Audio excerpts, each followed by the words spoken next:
Kayo saatiif wareere bosona keessa joore beelaa deebuun jabaate. Bareenni ilkee cabbii kennaan uumaa rabbii goonni diinaa dubbii qeellam wallaggaa aanaa sayyoo dambidooloo bee abbaan biyyaa biyyoo gadaamee saalli xabiiftuu luynaa gadiin ceeftu goota da'uun tangarsiiftu harmee naati goota meeqaa dambidooloo najjoo gimbii naqamtee fi leeqaa isaan faaruun itti haqaa sitti himuu maqaa osoon sitti nimne mee xiqqoo soqaa.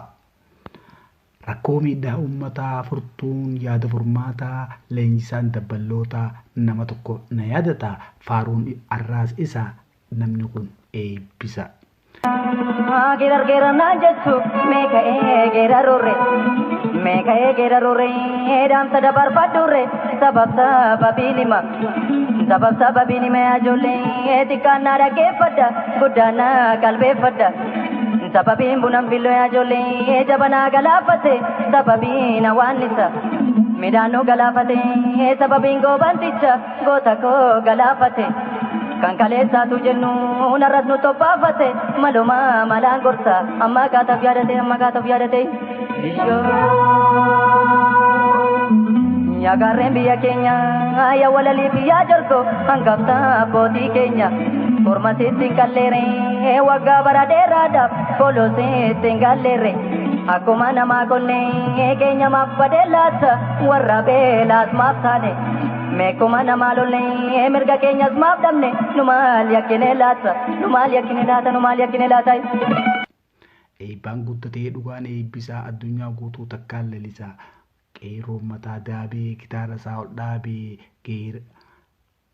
qeerroon mataa daabee gitaara isaa ol dhaabee geerarsaan yoosiif jalqabe afaan keenyaan dubbannee karaa deemaa dadhabnee yaa bunaan daraarinii hangaan harree arabaa biyyotti yaa du'aan ayyaaminii yaa biyyoon nyaatinii hangaan bilisummaatti ijaan argutti bacaqii boraafadhee dhagatti hirkadhee gaara mul'ataattiin galaa qawwee koo fudhee. Kilaash koo fudhee meeqa kaasee kan qabsoo gabbaasee. Bacaqii boraafadhee ni dhagaatti hirkadhee gaara mul'ataa tangaala qawwee koo fudhee. Bacaqii boraafadhee ni dhagaatti hirkadhee bosona Oromiyaa tangaala qawwee koo fudhee. Bacaqii boraafadhee nu dhagaatti hirkadhee bosona dambii tangaala qawwee koo fudhee. Bacaqii boraafadhee ni dhagaatti hirkadhee ka'een sololooti gaala qawwee koo fudhee. Gaafataan ibboo qorichi iftoltootaa fi dhiphoo goonni ilmi oboo. Dhiphoo kallacha qabsoo uummata Oromooti. Abaaboo.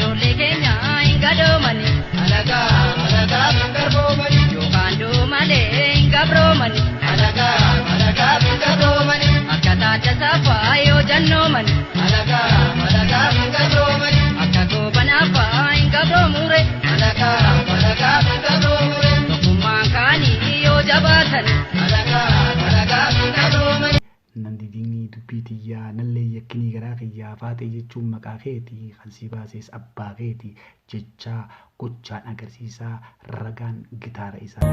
Siilaan maqaa keetii ati baasee ijoollee. Maalee maqaa keetii ati baasee abbaan keetii. Waawwaati sii galee faate miidhagumtee.